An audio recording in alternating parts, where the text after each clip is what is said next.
दोस्तों, इस समय भारत के ठीक बगल में एक ऐसा खेल शुरू हो चुका है जिसकी उम्मीद किसी को नहीं थी। पड़ोसी जब साथ चलते हैं तो तरक्की होती है, लेकिन जब वही पड़ोसी पीठ पीछे वार करने लगे तो मामला सिर्फ दोस्ती का नहीं बल्कि देश की इज्जत और संप्रभुता का बन जाता है। आज हम उस सच से पर्दा उठाएंगे जो पहाड़ों की वादियों में छिपाकर भारत के खिलाफ बुना जा रहा है।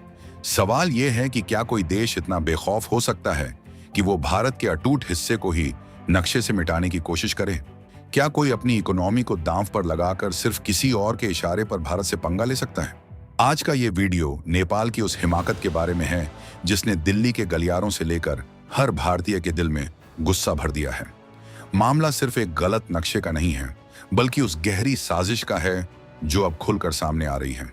नेपाल और भारत के बीच का ये झगड़ा अब सिर्फ सीमा शुल्क या व्यापार तक सीमित नहीं रहा बल्कि ये सीधे सीधे भारत की अखंडता को चुनौती देने तक पहुंच गया है। जो पंगा कुछ महीने पहले सीमा शुल्क यानी कस्टम ड्यूटी से शुरू हुआ था, उसने अब एक ऐसा मोड़ ले लिया है जिसे भारत कभी माफ नहीं करेगा। नेपाल की सरकार और वहां की कुछ संस्थाएं एक के बाद एक ऐसी हरकतें कर रही हैं जो साफ इशारा करती हैं कि काठमांडू में बैठे कुछ लोग अब भारत की दोस्ती को बोझ समझने लगे हैं।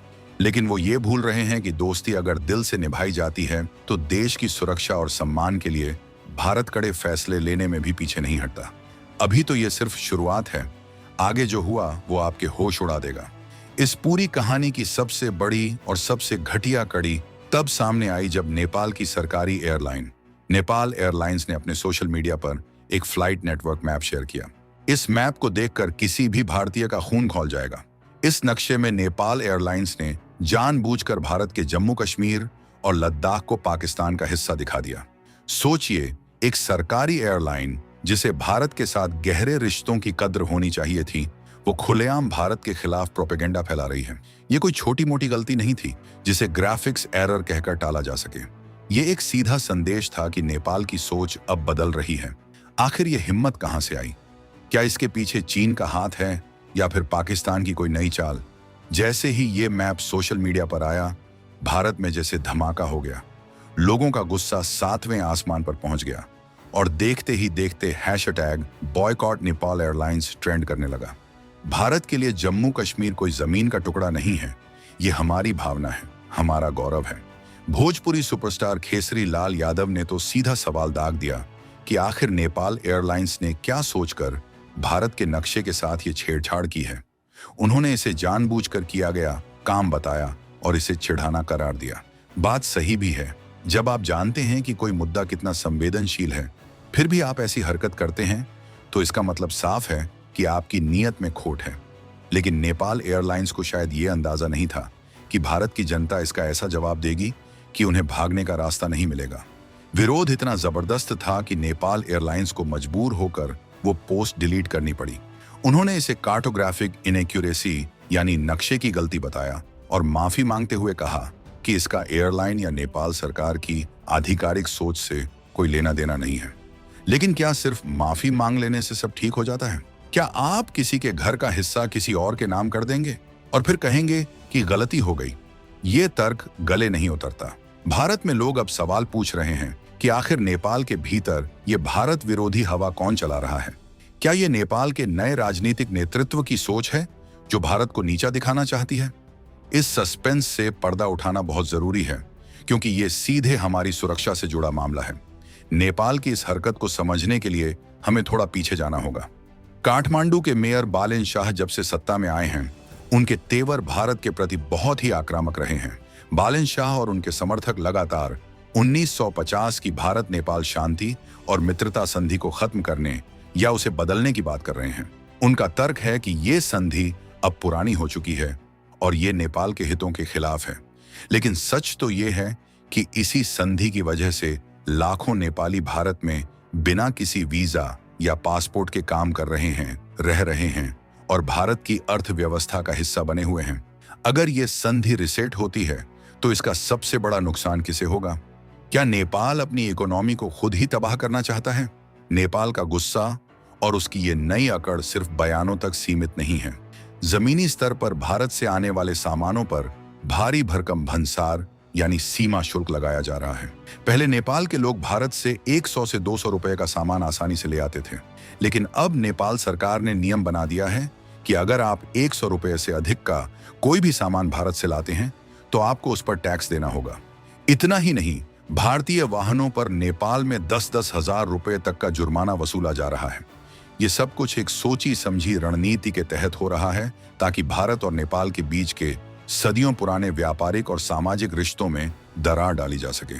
पर सवाल वही है कि आखिर किसके दम पर नेपाल ये सब कर रहा है।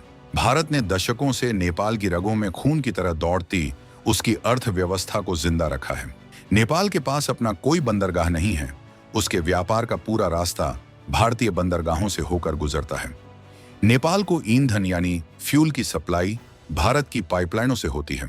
वहां के बिजली प्रोजेक्ट से लेकर बुनियादी ढांचे तक में भारत का अरबों रुपया लगा है। संकट के समय चाहे भूकंप हो या कोई और आपदा, भारत सबसे पहले मदद के लिए पहुंचता है। लाखों नेपाली युवाओं को भारत की सेना और अन्य क्षेत्रों में रोजगार मिलता है। लेकिन नेपाल एयरलाइंस की यह हरकत दिखाती है कि वहां का एक खास वर्ग इस एहसान को भूल चुका है। क्या ये चीन की डेट ट्रैप वाली चाल का असर है जो अब नेपाल में दिखने लगा है? नेपाल में एक वर्ग ऐसा तैयार किया जा रहा है जिसे ये सिखाया जा रहा है कि भारत का प्रभाव नेपाल पर बहुत ज्यादा है और उसे कम करने के लिए चीन का साथ लेना जरूरी है। चीन ने नेपाल में भारी निवेश का वादा किया है, रेलवे लाइन बिछाने की बात की है और उसे दुनिया से जुड़ने के नए रास्ते देने का लालच दिया है। लेकिन श्रीलंका और पाकिस्तान का हाल देखने के बाद भी अगर नेपाल इसी रास्ते पर जाना चाहता है तो ये उसकी अपनी मर्जी है। पर भारत अपनी संप्रभुता के साथ कोई समझौता नहीं करेगा। जम्मू कश्मीर को लेकर जो खिलवाड़ नेपाल एयरलाइंस ने किया है वो भारत के सब्र का इम्तिहान लेने जैसा है। नेपाल के मेयर बालेन शाह का नाम आजकल बहुत चर्चा में है। वो एक ऐसी राजनीति कर रहे हैं जो सीधे सीधे राष्ट्रवादी भावनाओं को भड़काकर भारत के खिलाफ माहौल बनाती है। उनका कहना है कि नेपाल को अपनी पहचान बचानी है और भारत के प्रभाव से मुक्त होना है। लेकिन भाई, पहचान और प्रभाव के बीच में आप देश के रिश्तों की बलि नहीं दे सकते। भारत और नेपाल के बीच सिर्फ रोटी बेटी का रिश्ता ही नहीं है, बल्कि हमारी संस्कृति और आस्था भी एक है। पशुपतिनाथ और काशी विश्वनाथ के बीच का जो आध्यात्मिक धागा है, उसे तोड़ने की कोशिश करने वाले लोग शायद ये नहीं जानते कि वो कितनी बड़ी गलती कर रहे हैं। भारत इस पूरे विवाद को अब एक मौके की तरह भी देख रहा है। अगर नेपाल चाहता है कि 1950 की संधि को रिसेट किया जाए तो भारत भी इसके लिए तैयार हो सकता है, लेकिन नई शर्तें सिर्फ नेपाल के हिसाब से नहीं होंगी।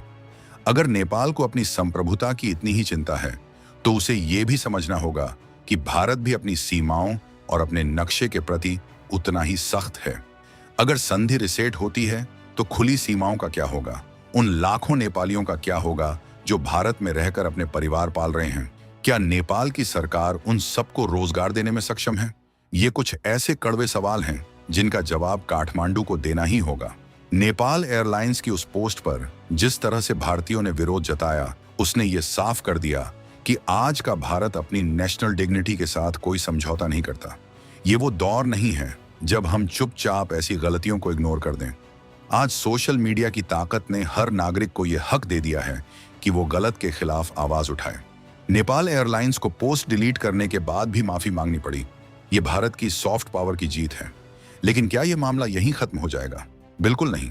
भारत की एजेंसियां अब इस बात की तह तक जा रही हैं कि क्या ये मैप किसी बाहरी एजेंसी के कहने पर बनाया गया था। पाकिस्तान का नाम इस पूरे विवाद में आना कोई हैरानी की बात नहीं है। पाकिस्तान हमेशा से चाहता है कि भारत के पड़ोसियों के साथ रिश्ते खराब हों, और जब उसे नेपाल जैसे देश में ऐसा कोई मौका मिलता है तो वो उसे छोड़ता नहीं है। जम्मू कश्मीर को पाकिस्तान का हिस्सा दिखाना पाकिस्तान का पुराना एजेंडा है और नेपाल एयरलाइंस के जरिए इसे प्रमोट करना एक बहुत बड़ी साजिश का हिस्सा हो सकता है। नेपाल के भीतर पाकिस्तान की खुफिया एजेंसी ISI की सक्रियता किसी से छिपी नहीं है। क्या नेपाल की सरकारी एयरलाइन के भीतर भी ऐसे तत्व घुस चुके हैं जो पाकिस्तान की बोली बोल रहे हैं? नेपाल के कुछ लोग कह रहे हैं कि यह सिर्फ एक डिजाइनर की गलती थी। चलिए मान लेते हैं, लेकिन क्या इतनी बड़ी सरकारी संस्था में कोई सीनियर अधिकारी नहीं था जिसने उस मैप को अप्रूव करने से पहले चेक किया हो? जब आप एक इंटरनेशनल नेटवर्क मैप जारी करते हैं तो उसकी एक एक रेखा को जांचा जाता है।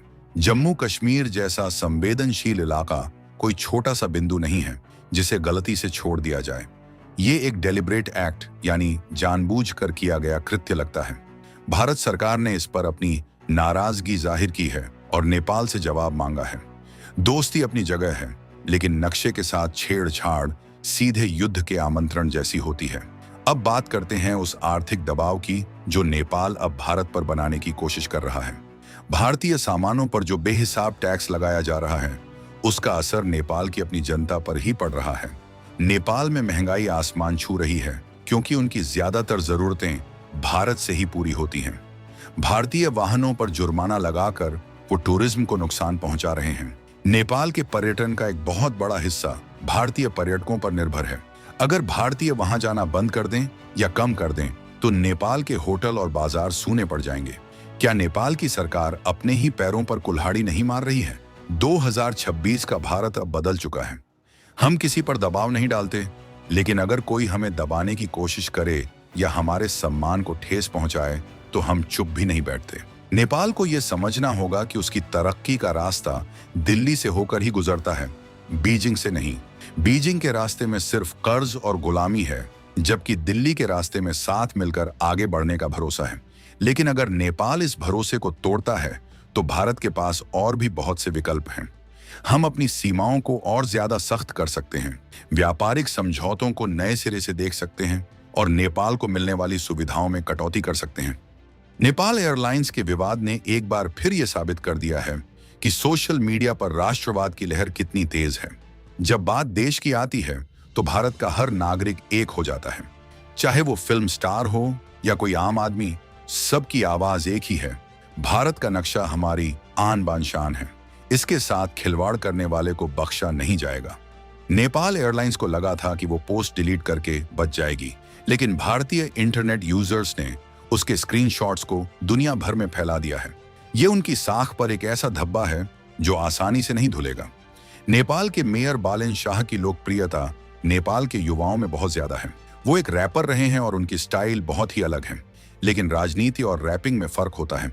राजनीति में हर शब्द और हर कदम का असर लाखों लोगों की जिंदगी पर पड़ता है। भारत विरोधी रुख अपनाकर वो अपनी लोकप्रियता तो बढ़ा सकते हैं, लेकिन देश का भला नहीं कर पाएंगे। नेपाल की जनता को यह सोचना चाहिए कि क्या वो ऐसे नेतृत्व के साथ जाना चाहते हैं जो उन्हें उनके सबसे पुराने और भरोसेमंद दोस्त से दूर कर रहा है। भारत और नेपाल के रिश्ते इतने गहरे हैं कि उन्हें कोई भी सरकार आसानी से नहीं तोड़ सकती, लेकिन जब सरकारी संस्थाएं ही जहर घोलने लगें तो सतर्क होना जरूरी है। नेपाल एयरलाइंस की इस हिमाकत को भारत एक वेकअप कॉल की तरह ले रहा है। हमें अपने पड़ोस में चल रही इन गतिविधियों पर पैनी नजर रखनी होगी। क्या पता कल कोई और देश ऐसी ही हरकत कर दे। भारत का सख्त रुख नेपाल ही नहीं बल्कि बाकी पड़ोसियों के लिए भी एक संदेश है कि अपनी हद में रहें। अब सवाल ये उठता है कि आगे क्या होगा। क्या नेपाल अपनी गलतियों से सबक लेगा या फिर वो चीन की गोद में जाकर बैठ जाएगा? क्या 1950 की संधि को रिसेट करने से दोनों देशों के बीच की दूरियां कम होंगी या और बढ़ेंगी? भारत का गुस्सा जायज है और नेपाल को इसे शांत करने के लिए बड़े कदम उठाने होंगे। सिर्फ एक ट्वीट डिलीट कर देना काफी नहीं है। उन्हें यह सुनिश्चित करना होगा कि भविष्य में ऐसी कोई भी हरकत ना हो जो भारत की संप्रभुता को चुनौती देती हो। नेपाल की इकोनॉमी इस वक्त बहुत ही नाजुक दौर से गुजर रही है। उनके पास विदेशी मुद्रा का भंडार कम हो रहा है और महंगाई बढ़ रही है। ऐसे में भारत के साथ पंगा लेना उनकी सबसे बड़ी भूल साबित हो सकती है। भारत चाहे तो एक इशारे पर नेपाल की सप्लाई लाइन को प्रभावित कर सकता है, लेकिन हम ऐसा नहीं करते क्योंकि हम अपने पड़ोसियों की खुशहाली चाहते हैं। पर हमारी इस भलाई को हमारी कमजोरी समझना नेपाल की सबसे बड़ी गलतफहमी है। जम्मू कश्मीर का मुद्दा भारत के लिए नॉन नेगोशिएबल है। ये हमारी लाल रेखा है जिसे पार करने की कोशिश किसी को नहीं करनी चाहिए। नेपाल एयरलाइंस ने इसी लाल रेखा को पार किया है। ये विवाद सिर्फ एक नक्शे का नहीं है बल्कि उस मानसिकता का है जो नेपाल के सत्ता के गलियारों में पनप रही है। क्या नेपाल के नेता ये भूल गए हैं कि जब 2015 में वहां भयानक भूकंप आया था तो सबसे पहले भारत के ही हेलीकॉप्टर वहां मदद लेकर पहुंचे थे? क्या वो भूल गए कि कोरोना के समय जब दुनिया वैक्सीन के लिए तरस रही थी तब भारत ने सबसे पहले नेपाल को वैक्सीन की खेप भेजी थी? एहसान फरामोशी की भी एक हद होती है। नेपाल में आजकल जो कुछ हो रहा है वो इसी ओर इशारा कर रहा है। भारतीय सामानों पर भंसार लगाना और भारतीय लोगों को परेशान करना, ये सब कुछ एक बड़े एजेंडे का हिस्सा है। लेकिन भारत अब चुप नहीं रहेगा। हम अपनी आर्थिक और कूटनीतिक ताकत का इस्तेमाल करके नेपाल को ये एहसास दिलाएंगे कि भारत के बिना उसकी क्या स्थिति हो सकती है। ये कोई धमकी नहीं है, बल्कि एक हकीकत है जिसे काठमांडू को स्वीकार करना ही होगा। नेपाल के मेयर बालन शाह और वहां के कुछ उग्र राष्ट्रवादी नेता शायद ये समझते हैं कि वो भारत को ब्लैकमेल कर सकते हैं। उन्हें लगता है कि अगर वो चीन की तरफ झुकेंगे तो भारत उन्हें खुश करने के लिए और ज्यादा रियायतें देगा। लेकिन उन्हें पता होना चाहिए कि 2026 का भारत किसी के ब्लैकमेल में नहीं आता। हम दोस्ती भी उतनी ही शिद्दत से निभाते हैं, और अगर कोई आंख दिखाए तो उसे उसकी जगह दिखाना भी हमें अच्छे से आता है। नेपाल एयरलाइंस की इस हरकत के बाद भारत में एक नई बहस छिड़ गई है। क्या हमें नेपाल के साथ अपनी खुली सीमाओं को बंद कर देना चाहिए? क्या हमें नेपालियों को मिलने वाली विशेष सुविधाओं को खत्म कर देना चाहिए? हालांकि ये बहुत कड़े फैसले होंगे, लेकिन अगर देश के सम्मान की बात आएगी तो भारत सरकार को इन पर विचार करना ही पड़ेगा। नेपाल को यह समझना होगा कि दोस्ती का हाथ दोनों तरफ से बढ़ता है। नेपाल की राजनीति में इस वक्त काफी उथल-पुथल है। सत्ता के लिए अलग अलग गुट एक दूसरे से लड़ रहे हैं, और इस लड़ाई में भारत को विलेन बनाकर पेश करना उनके लिए आसान रास्ता बन गया है। लेकिन ये रास्ता नेपाल को एक अंधेरी खाई की तरफ ले जा रहा है। चीन का निवेश कभी भी बिना शर्त नहीं आता। वो जमीन मांगता है, वो वफादारी मांगता है, और अंत में वो देश की संप्रभुता ही छीन लेता है। तिब्बत का उदाहरण सबके सामने है। फिर भी नेपाल अगर नहीं संभला तो ये उसका दुर्भाग्य होगा। भारत के साथ नेपाल का रोटी बेटी का रिश्ता सदियों पुराना है। उत्तर प्रदेश और बिहार के हजारों परिवारों की रिश्तेदारियां नेपाल में हैं। ये रिश्ता सिर्फ कागजी संधियों पर नहीं टिका है, बल्कि ये लोगों के दिलों में है। लेकिन जब सरकारी स्तर पर इस तरह के विवाद पैदा किए जाते हैं तो आम जनता के बीच भी कड़वाहट पैदा होती है। नेपाल एयरलाइंस की एक पोस्ट ने लाखों भारतीयों की भावनाओं को आहत किया है। क्या नेपाल की सरकार इस कड़वाहट को दूर करने के लिए कुछ करेगी? नेपाल को अपनी विदेश नीति में संतुलन बनाना होगा। वो भारत को दरकिनार करके आगे नहीं बढ़ सकता। भारत का बाजार, भारत की टेक्नोलॉजी और भारत का साथ नेपाल की तरक्की के लिए अनिवार्य है। नक्शे के साथ छेड़छाड़ करना और भारत विरोधी बयान देना थोड़े समय के लिए वहां के नेताओं को फायदा पहुंचा सकता है, लेकिन लंबे समय में यह नेपाल के लिए आत्मघाती होगा। भारत ने हमेशा नेपाल का सम्मान किया है, लेकिन सम्मान के बदले अपमान बर्दाश्त नहीं किया जाएगा। आने वाले दिनों में भारत और नेपाल के रिश्तों में काफी कुछ बदलने वाला है। 1950 की संधि को लेकर होने वाली बातचीत ये तय करेगी कि दोनों देश भविष्य में एक दूसरे को किस नजर से देखते हैं। भारत चाहेगा कि यह संधि और ज्यादा पारदर्शी और मजबूत हो, ताकि किसी भी तरह के भ्रम की गुंजाइश न रहे। लेकिन नेपाल को भी ये साफ करना होगा कि वो भारत का दोस्त बना रहना चाहता है या फिर किसी और की कठपुतली। नेपाल एयरलाइंस के मैप विवाद ने यह भी दिखा दिया कि भारत के पास अपनी संप्रभुता की रक्षा के लिए कितना बड़ा और सक्रिय जनमत है। जब देश के लोग एक सुर में बोलते हैं तो दुनिया की बड़ी बड़ी संस्थाओं को भी झुकना पड़ता है। नेपाल एयरलाइंस की माफी इसी जनशक्ति का परिणाम है। लेकिन हमें सतर्क रहना होगा, क्योंकि ये तो सिर्फ एक छोटी सी झड़प थी। असली कूटनीतिक लड़ाई तो अभी बाकी है। नेपाल के भीतर जो भारत विरोधी भावनाएं भड़काई जा रही हैं, उनके पीछे कौन है, ये अब कोई राज नहीं रह गया है। चीन की कम्युनिस्ट पार्टी का प्रभाव नेपाल की राजनीति में लगातार बढ़ रहा है। चीनी राजदूत काठमांडू में जिस तरह से सक्रिय रहते हैं, वो साफ दिखाता है कि वो नेपाल की सरकार को अपने इशारों पर नचाना चाहते हैं। नेपाल एयरलाइंस की ये हरकत इसी प्रभाव का एक नतीजा हो सकती है। क्या नेपाल अपना फैसला खुद ले रहा है या फिर उसे कोई और डिक्टेट कर रहा है? भारत और नेपाल के बीच जो व्यापारिक विवाद है, उसे सुलझाने के लिए बातचीत ही एकमात्र रास्ता है। लेकिन बातचीत तभी सफल होती है जब दोनों तरफ से नियत साफ हो। अगर नेपाल एक हाथ से दोस्ती का हाथ बढ़ाता है और दूसरे हाथ से भारत का गलत नक्शा दिखाता है, तो ऐसी बातचीत का कोई मतलब नहीं रह जाता। भारत को अपनी रेड लाइन बहुत ही स्पष्ट तरीके से नेपाल को बतानी होगी। नेपाल की जनता को भी ये सोचना चाहिए कि उनके देश के हित कहाँ हैं। क्या वो भारत के साथ अपनी पुरानी दोस्ती को तोड़कर एक ऐसे देश का साथ देना चाहते हैं जो सिर्फ अपने फायदे के लिए दूसरों का इस्तेमाल करता है? नेपाल की प्रगति भारत की प्रगति के साथ जुड़ी हुई है। अगर भारत मजबूत होगा तो नेपाल भी मजबूत होगा। लेकिन अगर नेपाल भारत के खिलाफ साजिशों का हिस्सा बनेगा तो वो अपनी ही जड़ों को काटने का काम करेगा। जम्मू कश्मीर पर नेपाल एयरलाइंस का वो मैप सोशल मीडिया से तो हट गया है, लेकिन वो भारतीयों के दिमाग से नहीं हटेगा। ये एक ऐसी घटना है जिसने हमें ये सोचने पर मजबूर कर दिया है कि हमारे पड़ोस में सब कुछ ठीक नहीं है। हमें अपनी इंटेलिजेंस और अपनी डिप्लोमेसी को और ज्यादा मजबूत करना होगा ताकि ऐसी हरकतों को होने से पहले ही रोका जा सके। भारत का हर नागरिक आज सजग है और अपने देश की सीमाओं की रक्षा के लिए प्रतिबद्ध है। नेपाल सरकार को अब यह साबित करना होगा कि वो भारत के साथ अपने रिश्तों को सुधारने के लिए गंभीर है। सिर्फ माफीनामे और पोस्ट डिलीट करने से काम नहीं चलेगा। उन्हें भारत विरोधी तत्वों पर लगाम लगानी होगी और ये सुनिश्चित करना होगा कि नेपाल की जमीन का इस्तेमाल भारत के खिलाफ किसी भी प्रोपेगेंडा के लिए न हो। भारत की नजर नेपाल के हर कदम पर है। 2026 में भारत एक वैश्विक शक्ति बनकर उभर रहा है। हमारी अर्थव्यवस्था तेजी से बढ़ रही है और हमारी सैन्य ताकत का लोहा पूरी दुनिया मान रही है। ऐसे में नेपाल जैसा पड़ोसी अगर हमारे साथ मिलकर चलता है तो उसे भी इसका भरपूर लाभ मिलेगा।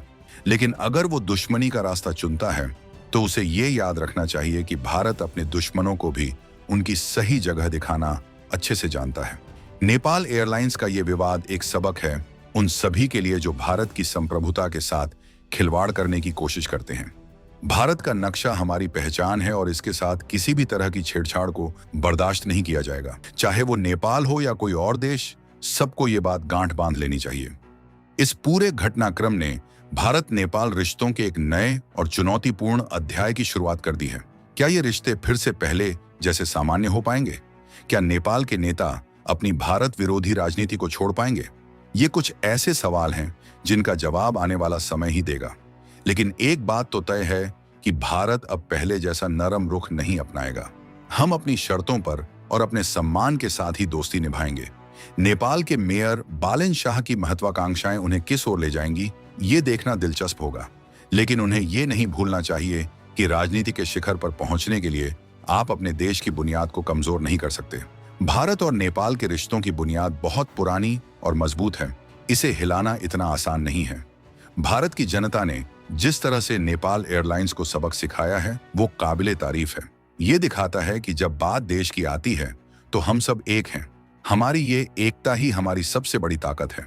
नेपाल एयरलाइंस को अब अपनी साख बचाने के लिए बहुत मेहनत करनी होगी, क्योंकि उन्होंने जो किया है उसे भारत के लोग आसानी से भूलने वाले नहीं हैं। नेपाल के साथ हमारे रिश्तों में जो खटास आई है उसे दूर करने की जिम्मेदारी अब काठमांडू की है। भारत ने हमेशा अपना हाथ बढ़ाया है, अब नेपाल को यह साबित करना है कि वो उस हाथ को पकड़ने के काबिल है। नक्शे की गलती दोबारा नहीं होनी चाहिए, वरना इसके नतीजे बहुत गंभीर हो सकते हैं। भारत अपनी सीमाओं की रक्षा के लिए पूरी तरह तैयार है, चाहे वो लद्दाख हो, अरुणाचल हो या फिर नेपाल से सटी हमारी सीमा। हम शांति चाहते हैं, लेकिन अपनी सुरक्षा की कीमत पर नहीं। नेपाल को यह संदेश साफ तौर पर मिल जाना चाहिए। दोस्ती की आड़ में पीठ में छुरा घोंपने वालों का अंजाम बुरा ही होता है। इस वीडियो में हमने देखा कि कैसे एक छोटी सी सोशल मीडिया पोस्ट ने दो देशों के बीच के रिश्तों में तनाव पैदा कर दिया। लेकिन ये तनाव रातों रात पैदा नहीं हुआ है। इसके पीछे महीनों की साजिश और भारत विरोधी राजनीति है। नेपाल को अब ये तय करना है कि वो भारत के साथ अपने 75 साल पुराने रिश्तों को सहेजना चाहता है या फिर किसी और की शह पर उन्हें खत्म करना चाहता है। नेपाल एयरलाइंस का मैप विवाद तो सुलझ जाएगा, लेकिन जो भरोसा टूटा है उसे जोड़ने में समय लगेगा। भारत की सतर्कता और जनता का आक्रोश ये बताता है कि अब हम अपनी नेशनल डिग्निटी के साथ कोई समझौता नहीं करेंगे। पड़ोसी अगर भाई बनकर रहना चाहता है तो उसका स्वागत है, लेकिन अगर वो दुश्मन की बोली बोलेगा तो उसे करारा जवाब भी मिलेगा। आज की इस रिपोर्ट में इतना ही। नेपाल की इस हरकत और भारत के जवाब पर आपकी क्या राय है? क्या आपको लगता है कि नेपाल ये सब चीन के इशारे पर कर रहा है, या फिर ये नेपाल के भीतर उठती एक नई राजनीतिक सोच का नतीजा है? कमेंट सेक्शन में अपनी राय जरूर दें और इस वीडियो को ज्यादा से ज्यादा शेयर करें ताकि दुनिया को पता चले कि भारत का नक्शा हमारी जान है। नेपाल और भारत के रिश्तों का ये सस्पेंस अभी खत्म नहीं हुआ है। क्या नेपाल अपनी नई सीमा शुल्क नीति को वापस लेगा? क्या बालेन शाह अपनी राजनीति का रुख बदलेंगे? और सबसे बड़ा सवाल, क्या 1950 की संधि को रिसेट करने से नेपाल का भला होगा या फिर वो और बड़ी मुसीबत में फंस जाएगा? इन सभी सवालों के जवाब हम अपनी अगली वीडियो में तलाशेंगे। भारत के पड़ोस में चल रही इस बड़ी साजिश का अगला हिस्सा और भी चौंकाने वाला हो सकता है। क्या नेपाल की सेना का भी इस पूरे विवाद में कोई रोल है? क्या भारत के भीतर भी कुछ लोग नेपाल के इस रुख का समर्थन कर रहे हैं? और आखिर चीन ने नेपाल को वो कौन सा लालच दिया है जिसके लिए वो भारत से पंगा लेने को तैयार है? इस सब पर हमारी नजर बनी हुई है। अगले वीडियो में हम आपको बताएंगे उस गुप्त मीटिंग के बारे में जो काठमांडू में चीनी अधिकारियों और नेपाल के बड़े नेताओं के बीच हुई है। क्या उस मीटिंग में भारत के खिलाफ कोई बड़ा प्लान तैयार किया गया है? बने रहिए हमारे साथ और देखते रहिए देश की सुरक्षा और सम्मान से जुड़ी हर बड़ी खबर। जय हिंद। नेपाल की इस हिमाकत पर भारत का अगला कदम क्या होगा? क्या भारत नेपाल पर आर्थिक प्रतिबंध लगाने की सोच रहा है या फिर कूटनीतिक रास्तों से ही उसे समझाने की कोशिश की जाएगी? सस्पेंस अभी बरकरार है क्योंकि दिल्ली के सत्ता के गलियारों में कुछ बड़े फैसलों की तैयारी चल रही है। अगले वीडियो में हम इस राज से भी पर्दा उठाएंगे। सब्सक्राइब करना न भूलें। क्या आप जानते हैं कि नेपाल के जिस मैप ने इतना विवाद पैदा किया उसके पीछे का असली मास्टरमाइंड कौन है? हमारी अगली वीडियो में हम उस डिजाइनर और उस टीम का खुलासा करेंगे जिन्होंने ये नक्शा तैयार किया। क्या उनका संबंध किसी विदेशी एजेंसी से है? क्या ये सिर्फ एक गलती थी या फिर एक प्लांटेड साजिश? खुलासा जल्द होगा। जुड़े रहिए हमारे साथ। नेपाल की जनता क्या सोचती है इस पूरे विवाद के बारे में? क्या वो भी अपनी सरकार के इस रुख से खुश हैं? हमने नेपाल के ग्राउंड जीरो से कुछ ऐसी जानकारियां जुटाई हैं जो आपकी आंखें खोल देंगी। हमारी अगली वीडियो में देखिए नेपाल के आम नागरिकों की राय और वहां की मीडिया का इस पर क्या कहना है। इंतजार कीजिए हमारे अगले धमाकेदार खुलासे का। भारत और नेपाल के रिश्तों की ये उलझी हुई कहानी अभी और कितनी करवटें लेगी ये कोई नहीं जानता, लेकिन हम आपको हर पल की अपडेट देते रहेंगे। नेपाल की हर चाल और भारत के हर जवाब पर हमारी पैनी नजर है। मिलते हैं अगले वीडियो में एक नए सस्पेंस और एक नए सच के साथ।